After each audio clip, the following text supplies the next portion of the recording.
তুমি তো প্রেমের প্রস্তাব দিছো, এটা বলো। তুমি অ্যাকসেপ্ট করেছো। টাকার জন্য, যদিও বা টাকার জন্য বিয়ে করে আপনাদেরকে অসুবিধা, আমি তো বুঝি না। আমাদের যে মাননীয় প্রধানমন্ত্রী শেখ হাসিনা, ওনাকে দেখে আমি ইন্সপায়ার হই, ওনাকে আমি নিজের মেন্টর হিসেবে 5 বছর পরে আপনারা বলবেন তনি আপার আগমন, শুভেচ্ছা, স্বাগতম, জয় বাংলা, জয় বঙ্গবন্ধু।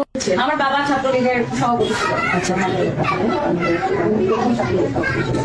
আমার বাবা মারা গেছে, তো আমাদের আসলে ব্লাডে আওয়ামী লীগটা সবসময় আমরা খেয়াল করি, আওয়ামী লীগ করি আমাদের দর্শনে আমাদের শুরু করে সে আসলে সারা বিশ্বে একজন আওয়ামী লীগের না, সারা বিশ্বের মানুষের কাছে সে একটা বঙ্গবন্ধুর মতো কেউ নেই। এখন ওনার ভাষণ শুনে আমার গায়ের লোম দাঁড়ায় যায়, আমার রক্ত গরম হয়ে যায়।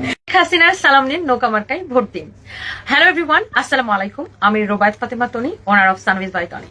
এবং আগামীকাল আসন্ন জাতীয় নির্বাচন, আমি আশা করব আপনারা সবাই স্বতঃস্ফূর্তভাবে জাতীয় নির্বাচনে অংশগ্রহণ করবেন। 5 বছর পরে আবার সেই নির্বাচন।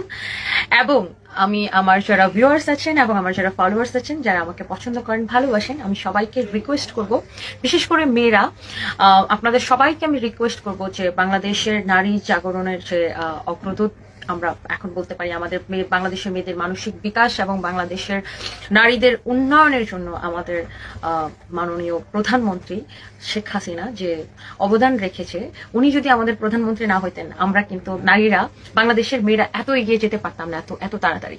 সো আমি সবাইকে রিকোয়েস্ট করব, আপনারা সবাই নৌকা মার্কায় ভোট দিবেন এবং বাংলাদেশ আওয়ামী লীগকে আবার জয়ী করবেন।